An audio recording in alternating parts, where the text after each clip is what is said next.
Hello everyone, P. McGee here with another draft battle analysis video and recap. This time looking at my Week 11 match in the PGF against LegendarySerperior and the One Regi Orchestra. As it stands, I am 9-1 in this league, having gotten a 9-game win streak going since my Week 1 loss.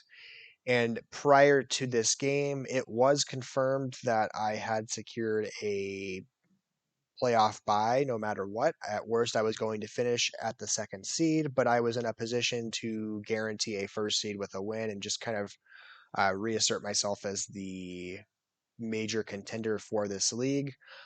Going into my prep, which we will get into, I had accidentally built this team many weeks ago, not being aware that I was looking at the schedule wrong, and I thought I had to play this match much sooner than anticipated, but it wasn't until week 11.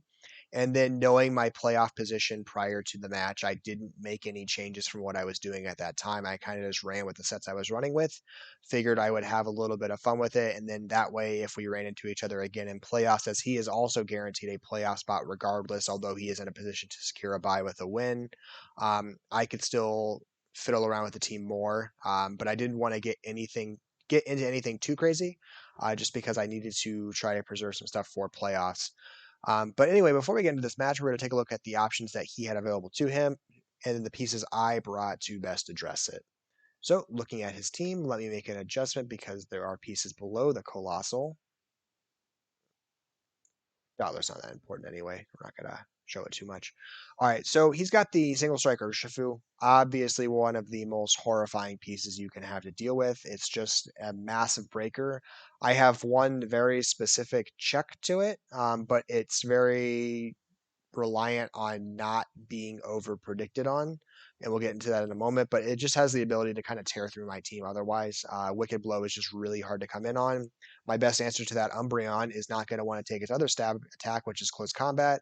I can't protect in front of it, so I can't scout it out. So it's just a really tough mon to push through and get around. So it's going to be hard to navigate.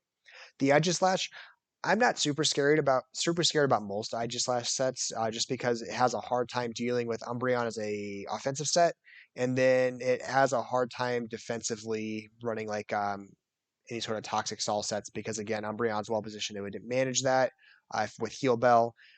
If it's a sub toxic set, it's not going to be well positioned to deal with Mawile, or it's not going to be well positioned to inflict overall strong damage. It would probably run Flash Cannon as a move over Shadow Ball, which means something like Entei would be well positioned to kind of sit in front of it and start spamming Sacred Fires or something like that.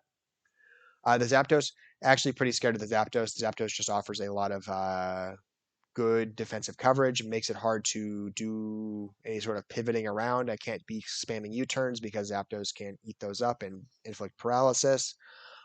Decent speed tier at 100. So just really concerned about my ability to break the Zapdos into this game. Mega Venusaur, also similarly difficult to break. Synthesis keeps it lively. It can spam poison attacks to try to inflict poison damage. Earth Power gives it some coverage options for pieces like Entei or Mawile that might otherwise be able to handle it. Azelf, really scary speed tier. That 115 stats a real concern, as I ran into that last week with the Starmie. So dealing with it again on the Azelf is going to be a concern. Just wanting to make sure I go first and hit hard, but it's a really fragile mon, so just getting a good strong hit on it is nice, especially after it's chipped to scout for sashes.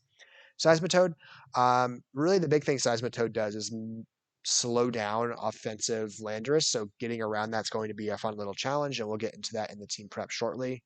The Aromatisse, not concerned about it, other than it stops Regidrago, but it doesn't want to run into Mega Mawile, and it really baits Mega Mawile in on a good predict. So it's not a mon that's having a good time if I can get Mega Mawile onto the field in front of it. Noivern, that speed tier is concerning, obviously. The Dragon flying typing is fun. The Infiltrator is really notable, as things like Sub Mawile may have trouble with something like Noivern because it can just get through that with Flamethrower, and so I'm not really enjoying substitute play as much, but it doesn't really have a way to push through something like Umbreon, although it could switcheroo or trick some kind of a choice item onto Umbreon and mitigate it, so I have to be aware of that. Colossal, more value than its points show. Obviously it can do a lot of scary things. It can spike stack, it can rapid spin to clear hazards. It has a lot of utility, but it also struggles against some of my top tier mons. Although I don't have a great way of addressing it with Mega Mawile. I think Stone Edge is my best way to hit it without being at risk of Flame Body, but obviously that has a miss rate, which can be problematic. Komala, pretty much same things. Some utility, some gimmick, but it's not really well equipped for what I have to bring in this match. It does really. I don't really have a ghost type to threaten with. That's a concern that Komala would need to check, so I'm not expecting it. Same with Dottler.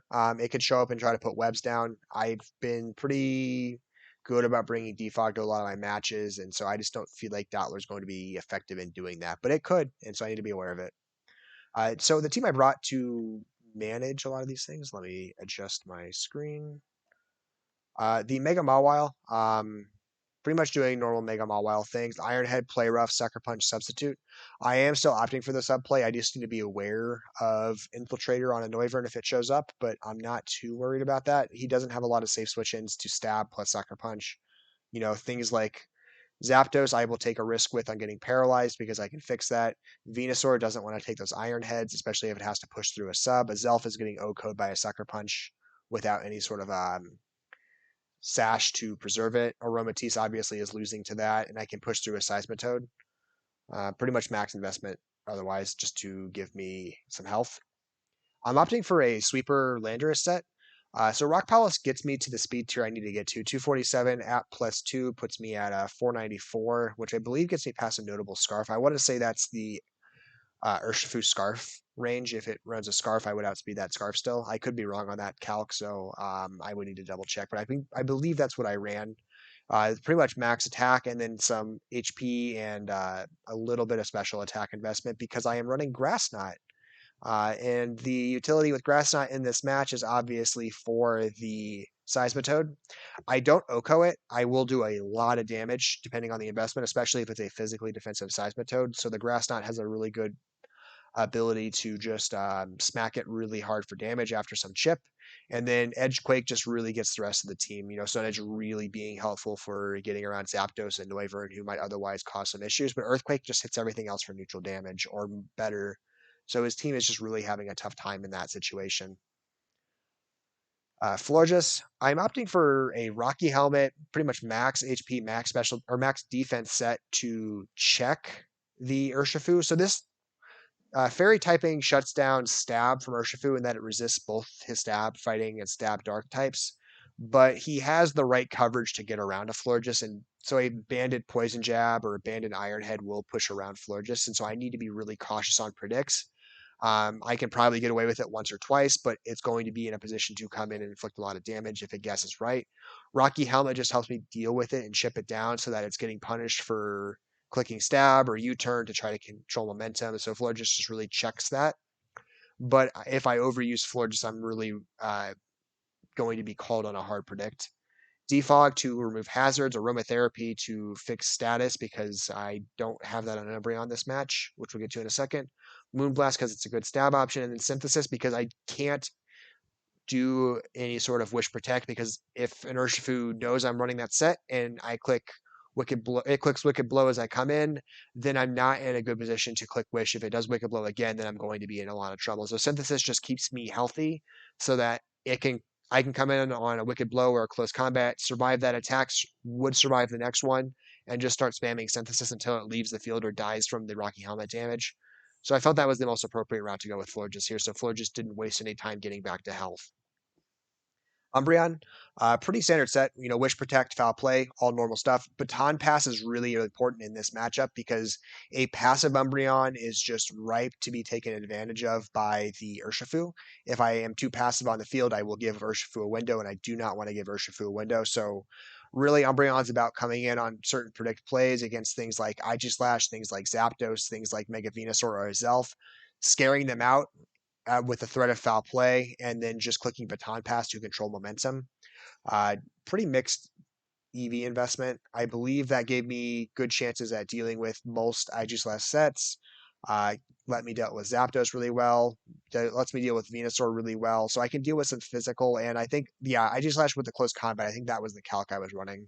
And then I outspeed IG Slash naturally, so I figure there's a potential IG Slash, if it's an offensive set, will try to creep it a little bit just to get past Umbreon so that I can go first and attack first.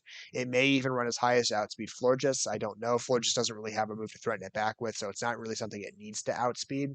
But I figure it could try to outrun Umbreon, so I'm going to creep that a little bit in case that's the case. Entei, Choice Band, he doesn't really have a great switch into Sacred Fire, pretty much solely on Seismitoad unless Colossal shows up, and Colossal has other troubles in this match. So if he doesn't bring Seismitoad in on a Sacred Fire, nothing is liking that damage and is at risk of being pretty much one hit KO'd, except for like a bulky Mega Venusaur after it's Mega Evolved. Max attack, I need the speed investment just in case he brings offensive Zapdos. I don't think it has a great matchup, but you got to be cautious. And again, I was secure for a bye. I did not want to get too crazy with some of these EVs because they may be relevant for playoffs. I figure I can play with Entei more come playoffs if I need to. And we run into each other again. Stone Edge for Zapdos specifically, and as well the Colossal, so I can hit the Colossal for good damage. I had the option of running a Stopping Tantrum instead, but what I liked about Stone Edge was that it let me hit multiple things, including the Noivern, who wasn't going to be bothered as much by Sacred Fire, and it could theoretically Roost Stall in front of that. So Stone Edge just really gets me a way to hit a lot of things for good chip. And then finally, just because I wanted to force it one more time this season, so opponents are forced to bring their fairies in playoffs. And the reason that's important, obviously, is Mega Mawile just does really well when defensive fairies come onto the field, and I can get Mega Mawile in front of them safely.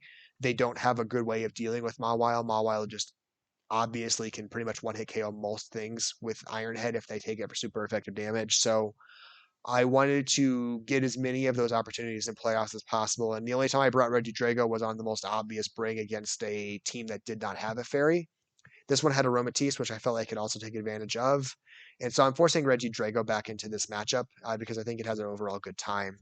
I'm able to run max special attack modest and still get enough speed with a scarf to outspeed Noivern, which is the fastest piece he has. Dragon Energy just does massive amounts of damage to pretty much everything. Dragon Pulse, in case I get too much chip for that to be effective. Ancient Power, because that's kind of a neat option to have late game in case I'm trying to deal with something like Zapdos, because that just does a lot of damage.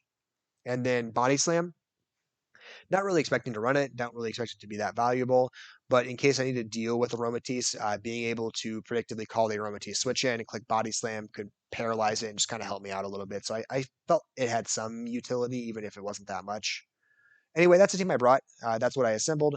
Again, I wasn't trying to get overly wild. I mean, the Regidrago was more a force bring to ensure opponents know I am willing to bring it come playoffs so that they are forced to prep for it and consider it. And ideally bring their fairies because that's something that I want for my Mega Mawile. Anyway, we'll get into this match. As you can see, the Aromatisse does not come. Really, really huge for me. Pretty much means I get to click Dragon Energy for free. The only resist is the IG Slash, and IG Slash can't really take a lot of those hits. So I'm going to lead my Regidrago. He leads Zapdos. I don't expect it to be a Scarf Zapdos. Zapdos generally isn't scarfed. It doesn't have a lot of opportunities to be effective with that set. It's not going to be able to push through Umbreon. It struggles to get through Landorus, so I'm not really expecting it here. And so when I lead against it, I'm pretty confident I'm going to outspeed the Zapdos. So Dragon Energy just feels like it's worth the risk, and I'm going to click it. The IG Slash comes in, his only resist, and it takes 53%. So his only resist is now going to be KO'd by the next attack. He Shadow Sneaks, so he gets some chip, but now that he's in Blade form, I'm going to easily do that 47, even though I took chip. Urshifu comes in. I figure it could be a Sucker Punch set, so I'm not going to take any chances. I'm going to flee to floor just in case it Sucker Punches. It Wicked Blows. Doesn't do enough, only does 41%. I get a really free and easy synthesis on that turn. I'm going to flee straight into Entei because I do not expect it to be a hard Earth Power predict. I expect it could Sludge Bomb, which is obviously problematic. And so I'm just going to deal with what shows up. It goes for growth. Really interesting set. I'm trying to get some power behind it so it can do some damage later. It's going to eat a lot of damage from that. Earth Power, however, is going to one-hit KO me with that boost from the growth. somewhat disappointing. I do have value for my ante in this match still, but it pretty much broke the Venusaur, which is what I absolutely needed to do, because here's what happens. Venusaur is no longer in a position to survive this Regidrago attack, so Regidrago now hits the field, and he has no switch in. Zapdos comes in. Zapdos is going to eat like 94% from this Dragon Energy, which just invalidates Zapdos. So now Zapdos is gone. Urshifu comes back. I'm going to come in with Mega Mawile, expecting it to maybe have that coverage move for the Florges, and I need to be able to call that and just guess. So my thought here was he was going to click Poison Jab, because Poison Jab would have just decimated my Florges, but fortunately for me, he goes for Sucker Punch, which is ineffective, forces it out. Early thing too.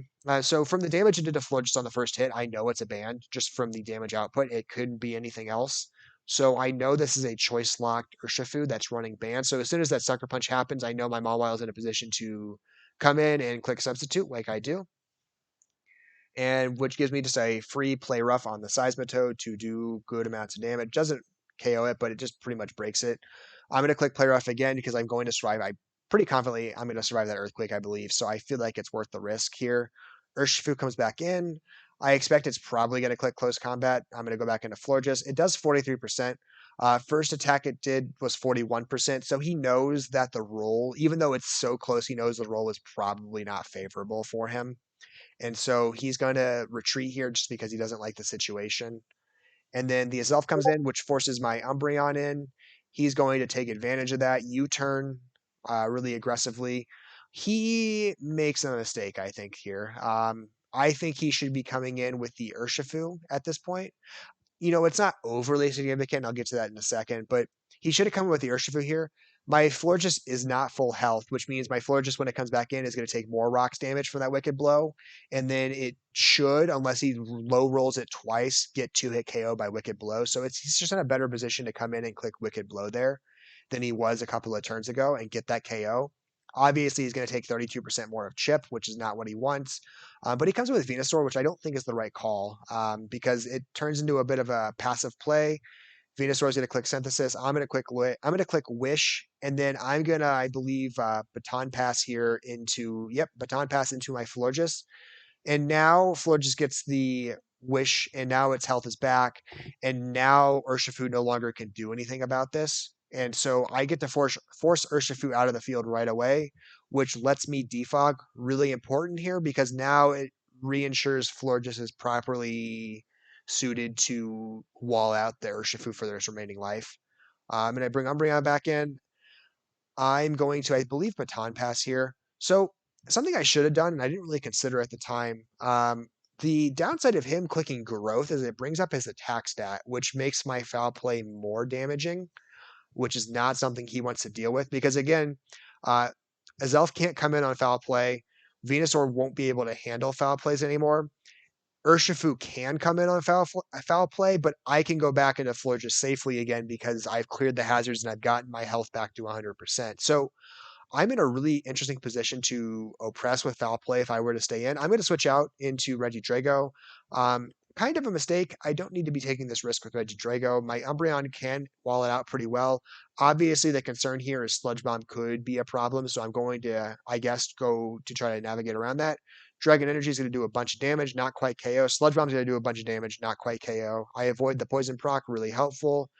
Um, I'm in a weird spot. Obviously, Dragon Energy does like no damage now because its damage output is based upon the amount of health I have left. And so at 2% health, it has like a 1 base power to it or something pretty ridiculously low, which equates to virtually no damage on itself. So I'm going to switch out into Landorus because he's been U-turning and I need to navigate that a little better. I don't know why he pulls his Venusaur. That's kind of a mistake. I think the only way Venusaur can be effective is if it comes in after something gets KO'd. So what would need to happen is Umbreon would need to KO the Azelf. Venusaur would have to come in afterwards to be able to safely click Synthesis. Any other scenario where Venusaur hits the field before end of turn, it dies to the burn. So I didn't really think it was worth preserving that Venusaur. I thought he was better off letting the Venusaur die and then coming in with something else because obviously my Regidrago can't do anything at that moment with the Dragon Energy. So he gets a free opportunity with like a Zelf if he has a setup move to do that. I don't think it's too relevant at this point in the game. It's just something of note. Urshifu comes in. I'm going to go back to Florges. Seems the most sensible thing to do. Urshifu doesn't really have a way to deal with Florges, so it seems free enough for me. I'm going to Synthesis because that's all I need to keep doing in front of that Urshifu. Azelf comes in. I'm just going to try to deal with that as best I can. It tries to knock off and take away that Rocky Helmet so that I stop being as much of a problem. I'm going to Rock Polish here because that's a good opportunity to do it. Again, Azelf has a decent amount of health left, but Azelf is just so frail. It doesn't really have good defenses, doesn't have a great HP. So even with all that health left, I feel that Stone Edge is going to pretty reliably KO it. And as long as I can hit it, which has not been reliable this season. Stone Edge does hit, does get the KO. Urshifu comes in. Uh, I've already seen that it's revealed Sucker Punch. I know it's choice banded, so if I call the Sucker Punch accurately, I'm in a great position. If it's not Sucker Punch, any Wicked Blows, I come in with Regidrago because, again, it's choice locked, and then I click Dragon Pulse, and then I at least get rid of the Venusaur, force him into one last move that he's choice locked into. And so I'm going to click Rock Polish again here, and he Sucker Punches, so I call it successfully. And because he Sucker Punched here, I'm able to just kind of come in with Landorus and keep clicking Rock Polishes. Um, if I had attacked with Landorus, it would have been fine. If I had attacked while he Sucker Punched, Landorus would have died, but then I would have came in with Mega Mawile and just clicked Substitute. And once I'd done that, I'd have won the game just as fine as well because he would have had to hard switch into Venusaur, who instantly dies to the burn, and then I just KO it while it breaks my sub. So I wasn't too worried about that, but I'm going to keep clicking Rock Polish here while it keeps clicking Sucker Punches. I know it's going to be forced to leave eventually or run out of Sucker Punches, whatever happens first. And it's just going to keep clicking Sucker Punch, burning through its PP. Fine and dandy with me. I have no qualms. Finally switches into Venusaur. Venusaur is going to eat the burn and die, and that's it for Venusaur. He comes back in with Urshifu, and the only reason I'm going over all of this is because it's just really important to monitor your win cons in endgame to make sure you're winning fine.